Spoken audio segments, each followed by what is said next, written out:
첫 번째 순서는 증권가에서 눈여겨보고 있는 종목으로 시작해보죠. YG경제연구소 차영주 소장과 함께하겠습니다. 어서 오세요. 안녕하십니까? 네. 네, 안녕하십니까? 오늘 시장 저는 개인적으로 다행이다라는 생각이 참 드는데 네. 어떠셨어요? 왜 다행이다라는 생각이 드셨죠? 아니, 어제 낙폭이 너무 좀 뼈아팠고 거기에 그렇죠. 이 추세를 빨리 끊어내지 않으면 이거 추세 하락이 될 수도 있겠다는 생각이 들었거든요. 그렇습니다. 이제 어제 같은 경우 상당히 뭐 차트를 좀 보시는 분들은 중요한 자리가 깨졌다라고 이제 생각하는 자리에서 그 중요한 자리가 이제 깨진 거죠. 더군다나 이제 오늘 아침에 그 뉴욕 증시를 봤을 때 다들 뭐 가슴 철렁하셨을 거예요. 굉장히 좀 좋지 않았던 소식들이 계속해서 이제 부각이 된 거죠. 지금 현재 뉴욕 같은 미국 증시 같은 경우는 중요한 경제 지표가 나오면 시간차 공격을 하는 것 같아요. 네. 이게 뭐냐면 당일날은 별로 그렇게 반응하지 않다가 그 다음에 더 세게 반응하는 그런 모습들을 보여주면서 이번에도 역시 지금 금리를 세게 올릴 수 있다라는 것들에 대한 부담감들을 나타내고 있죠. 시장은 아직까지는 조금 뭐 오늘 이 정도는 진짜 다행이다라고 여겨야 될 것 같아요. 우리가 지금 이벤트들이 큰 것들이 남아있기 때문에 내일 같은 경우 내만여의 날이죠. 선물옵션 동시만기일. 그거 지나고 나면 미국의 CPI 발표 나고 바로 그 이어서 미국의 금리 결정이 나오고 내년도 금리에 대한 전망치까지 나올 거 아니겠습니까? 지금 이런 부분들에 대해서 지금 우리가 어떻게 단정적으로 주식을 지금 매매하기가 어려워요. 특히 내일 파생 만기일에 대해서 보시는 분들에 따라서는 한번 좀 그 매도 물량이 좀 청산이 돼야 된다. 확 이제 매도 물량이 수익을 내고 청산이 돼야 되는 게 가장 좋다라는 그 시나리오를 보고 계시지만 만약에 이게 또 순영이 되고 뭐 내년도 경기 전망이 안 좋다라는 그 파생 쪽에 인식이 들어간다라면 이게 또 리볼빙이 될 것이면 내년까지도 끌고 갈 수 있다라고 보면 주식시장은 또 굉장히 좋지 않을 수도 있죠. 따라서 지금은 적극적으로 어떤 것들을 매매하기 좀 부담스럽죠. 여기에 이제 또 한 가지 여러 가지 트리거들이 나오는 게 정현 아나운서가 잠깐 얘기했다시피 리오프닝 관련된 생각보다 강한데 여기서 이제 생각보다라는 단어가 들어오는 거죠. 벌써 생각보다라는 단어가 들어가면 주춤주춤해지는 거죠. 그렇기 때문에 지금 시장은 갖고 계신 분들 입장에서야 뭐 눈 감고 갖고 계시면 되긴 하겠습니다만 신규로 들어가기에는 쉽지 않은 장이다 이렇게 말씀드릴 수가 있겠습니다. 네. 지금 시장 이렇게 쉽지 않다. 그리고 저희가 이전에도 그런 이야기를 한 적이 있어요. 다른 분과 시장에서 리오프닝이 생각보다 강하네요. 화장품주가 이렇게까지 강할 줄 몰랐어요라고 했을 때 연말 수익률을 극대화하기 위한 기관 투자자들이 또 이쪽에서 수익을 내보려고 하는 움직임도 있기 때문에 섣불리 따라 들어갔다는 나도 휘청거릴 수 있으니까 좀 전략을 길게 세워보자라는 이야기를 드린 바 있습니다. 여러분 그런 시장이에요. 어떤 걸로 승부를 봐야 될지 오늘은 또 증권가에서 눈여겨보고 있는 두 가지 종목으로 챙겨보도록 하죠. 첫 번째는 아난티를 한번 보도록 하죠. 이번에는 지금부터는 운영에 눈을 돌려야 할 때라는 제목의 리포트가 나왔습니다. 이 증권사는 어디예요? DS 인베스트먼트 세큐. DS 투자증권입니다. DS 투자증권인데 이렇게 되고 외국계 증권사인 줄 알고. 굉장히 멋있죠. 로고 잘 만든 것 같아요. 네, 지금부터 운영에 눈을 돌려야 될 때라고 하는데. 네, 전반적으로 좀 리포트가 또 가뭄이에요. 오늘도 대략 한 10대 개 정도밖에 안 나왔다는. 더군다나 이제 이게 총 10대 개지만 이게 그냥 그 사업 현황들 나타나는 것 빼고 난다면 실질적으로 오늘은 10개도 안 나온 그런 리포트입니다. 근데 나름대로 좀 의미가 있는 것 같아요. 아난티라고 한다면 혹시 아난티 리조트 가보셨나요? 가봤어요. 남해에 있는? 굉장히 저는 안 가봤는데 네. 지금도 굉장히 여기는 이제 좀 가격도 고가이긴 하지만 예약도 어렵다고 들었어요. 아직까지도 예약이 어려울 정도로 저도 이제 몇 번 시도했다가 이제 안 했는데 이게 이제 부각이 될 가능성이 있다라는 부분들입니다. 이제 몇 가지 트리거가 있는데 네. 역시 지금 이제 우리가 남해에 있는 아난티에 대해서는 많은 분들이 가시지만 부산과 가평 쪽에 있어서는 이제 보통 이런 것들을 여러분들 생각하시면 이제 콘도라고 생각하시면 콘도 가서 이제 분양을 하잖아. 그러니까 처음에 지으면 객실을 분양하죠. 그러면 이제 분양에 대한 수익이 들어온 다음에 나머지는 어떻게 되는 거죠? 여기 이제 우리가 들어가서 뭐 갈 때마다 하룻밤에 뭐 얼마씩 내고 하는 것들에 대해서는 이게 운영 경비로 들어가는 거기 때문에 이게 수익 내기가 쉽지는 않다라는 거죠. 그래서 그동안 아난티 같은 경우는 분양을 할 때는 막대한 수입이 들어왔다가 그걸 가지고 운용하는 부분에 있어서는 조금 수익이 좀 덜 했어요. 근데 이제 분양 트리거를 본다라면 지금 아난티가 빌라주드라는 것을 좀 분양하고 있습니다. 한 매출 한 1조 원 정도 달할 것으로 좀 보고 있는데 분양률이 80%예요. 이게 단순하게 하면 지금 이제 아난티가 갖고 있는 각 지역에다가 이 빌라주드라는 어떻게 보면 이게 뭐라고 표현해야 될까요? 풀빌라 같은 개념이에요. 약간 고급형 리조트 고급형 느낌. 리조트죠. 그렇기 때문에 이제 우리가 보통 리조트라고 한다라면 뭐 소위 아파트형이다라고 생각하는데 이거는 좀 고급형으로 해서 아무래도 이제 니즈가 다양화되다 보니까 이런 어떤 고급 시장에 진출을 한다라는 것들이죠. 이게 이제 내년 내후년까지 되게 된다라면 막대한 수입이 늘어날 것으로 봐요. 그런데 리포트도 정확히 잘 봤습니다. 그 분양 수익 끝나고 나면 어떡할 건데?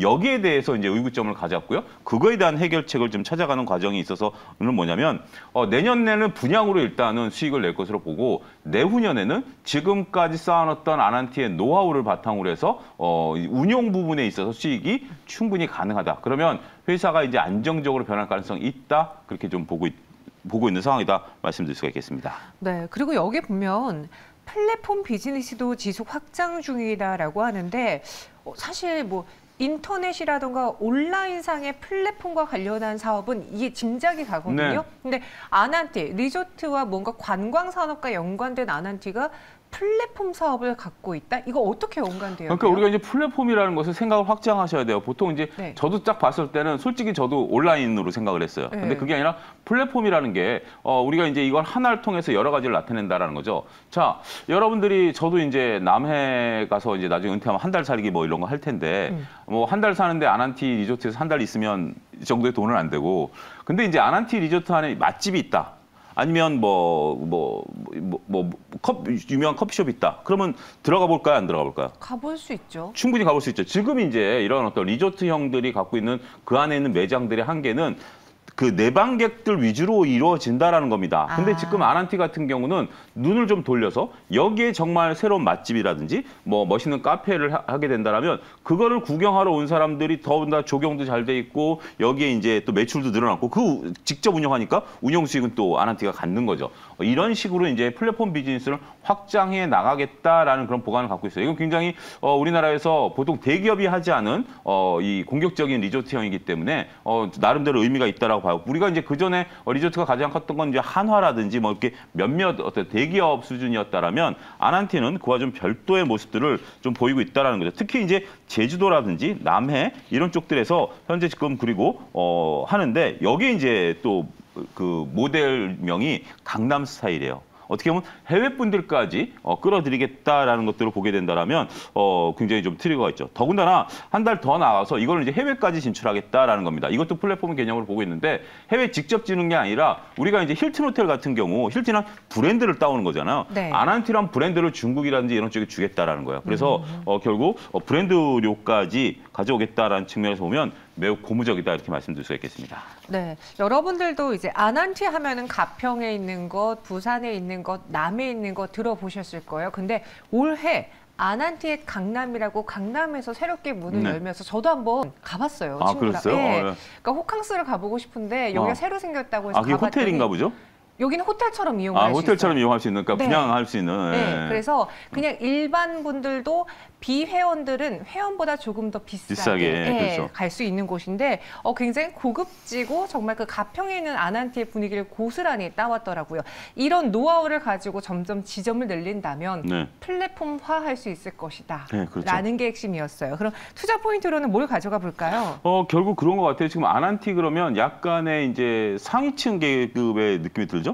한화 같은 경우도 지금 뭐 리조트를 두 개로 브랜드를 구분했잖아요. 네. 옛날 하나가 아니라 지금 갑자기 이름 생각이 나는데 그 고급 브랜드를 하나 해가지고 리존 포레스트인가 아닌가요? 모르겠어요. 하여튼 그래가지고 이제 그걸 별도로 짓다가 기존 그 리조트 안에다가 또 고급스럽게 만들어가는 그런 부분들이기 때문에 지금은 아무래도 휴양 가실 수 있는 분들이 고급 이제 그런 분들이다 보고 자 실적 추정치를 한번 보도록 하겠습니다. 이게 결국 이 리포트가 얘기하고자 하는 것에 대한 전반적인 부분들이다라고 좀 말씀드릴 수가 있겠습니다. 우리가 이제 그 한 기업을 볼 때 갑자기 기업의 이벤트가 나와서 그 주가가 움직이는 경우, 뭐 예를 들면 이런 거죠. 이번에 월드컵 관련해가지고 뭐 치킨 관련주들이 잠깐 올라갔다 떨어졌다라는 거. 근데 그거는 시점을 잘 잡아야 되는 거 아니겠습니까? 근데 이제 중요한 것은 그런 거가 없는 기업들이 좋다라는 거죠. 자, 표 2를 좀 보여주셨으면 좋겠는데 표 2를 본다라면 분양 수익 같은 경우 굉장히 들쑥날쑥한 부분들이 나타난다라는 겁니다. 자, 오른쪽들에 보게 된다라면 분양 수익 같은 경우 2021년에 950억, 내년도에는 대략 한 8천억까지 분양 수익이 늘어날 것이다. 앞서 언급드렸다시피 이제 빌라주들을 이제 분양하는 거죠. 하지만 2024년에는 1,500억으로 급감을 해버려요. 그래서 전반적인 매출이 들쑥날쑥하다라는 거죠. 여기에 포커스를 맞추셔서는 안 된다라는 겁니다. 그 밑에 있는 운용에 대한 수익인 거죠. 이거는 그냥 분양을 한 다음에 꾸준히 늘어나는 거죠. 작년 같은 경우 1,200억 매출에서, 그러니까 작년에 1,200억, 올해 1,700억, 내년에 2,000억, 내후년에는 이 빌라주들까지 들어가니까 3,600억에 대한 그 매출 증가가 영업 매출이 일어날 것으로 보게 된다라면 굉장히 고무적이다라고 말씀드릴 수 있겠죠. 자, 영업이익률이 거의 한 25% 정도 달하네요. 굉장히 높은 수준이라고 본다라면 아난티를 지금 현재 아무래도 우리가 이 리오프닝과 관련해 가지고 전혀 주목을 못 받았었던 주식 중에 하나가 아닌가 싶습니다. 따라서 여러분들의 한번 고민이 필요한 종목이 아니겠는가 말씀드리도록 하겠습니다. 네. 제가 주식시장에 들어와서 아난티를 처음 특징주로 거론했을 때는 대북 수혜주였어요. 골프장이었죠? 네. 네. 그런데 이제는 그 대북이라는 키워드를 빼고 아난티 여객, 관광으로 이만큼 올라왔습니다. 앞으로 이 리포트 눈여겨봐도 괜찮을까요? 예, 일단 이 상황은 우리가 계속해서 추적 관찰할 필요는 있긴 하겠습니다만 네. 리포트가 잘 나와 있다. 야, 정은 아나운서가 대북 관련주로 아난티를 할 정도면 꽤 오래되셨네요. 그렇죠. 그렇죠. 그 당시 참 재미 많이 봤는데, 그죠? 네, 아난티였습니다. 기업 이익의 연속성에 주목하자라는 한 줄 평 적어주셨습니다. 이어서 두 번째 종목으로는 태광을 한번 살펴볼게요. 가스와 오일 투자에는 피팅이 필요해라는 제목의 리포트가 나왔습니다. 이 태광은 내년에도 좋은 실적이 전망된다고 하는데 매출 증가를 이렇게 이끌어내는 요소 무엇일까요? 지금 현재 뭐 우리가 조선 기자재다라고 좀 얘기를 하고 있고 지난번에 말씀드렸다시피 조선주들이 지금 뭐 어제 잠깐 반짝했다 오늘 또 다시 떨어지면서 정말 좀 어려운 것 같아요. 그렇지만 이제 저는 태광이라든지 성광밴드 같은 경우 내년에도 지속적인 관심이 좀 필요한 거다. 오히려 가치 투자자들 입장에서 보면 굉장히 저는 재밌는 주식이 될 가능성이 있다라고 보여지는 겁니다. 플랜트 매출이 올해 같은 경우 한 2천억 정도 예상을 합니다. 아직 확정된 건 아니니까. 근데 내년도 2,700억 정도, 내후년에 3,400억까지 성장할 것으로 보여지고 있고요. 이게 어디서 성장하느냐? 일단 중동 지역과 북미 지역에서 성장할 수 있다라고 보는 거죠. 이런 것들에 대한 중요한 이유 중에 하나는 현재 지금 천연가스 문제가 이제 유럽발 되면서 이런 것들에 대한 플랜트를 짓겠다라는 것들이 많아지죠. 지금 이제 미국 같은 경우 그 LNG를 수출하는 나라입니다. 우리나라도 LNG를 미국에서 들여오고 있거든요. 그거를 이제 뭐 유럽으로 가져가네 마네 이런 얘기들이 있었습니다만 미국이 지금 현재 원유를 수출하고 있지는 않아요. 미국 같은 경우 원유를 수입해오고 원유를 그 땅 속에다 그냥 묻어두는 입장이지만 LNG 같은 경우는 지금 이제 수출을 하면서 우리가 이제 미국에 LNG를 들여오고 있는데 이 터미널이 지금 부족해요. 미국 같은 경우. 그래서 이 터미널을 짓는 거 더군다나 우리 어디죠? 서부 쪽에 대해서는 이쪽으로 수출하려고 많이 열어놔요. 우리랑 일본에서 많이 수입을 해오니까 이제는 이제 동부 쪽도 만들어서 유럽을 또 대비해야 되는 또 그런 부분들이 있기 때문에 여기서 트리거가 나타날 가능성도 있다라는 것도 우리가 하나 보셔야 되지 않을까 싶습니다. 네, 저희가 이런 기자재, 밸브, 조선 관련주들도 이번 시간에 많이 다뤄봤었거든요. 많이 다뤘어요. 예. 네, 이 태광의 경우에는 또 글로벌 에너지의 그 케이펙스, 그러니까 어느 정도 설비 투자에 있어서의 수혜를 또 보는 종목이라면서요.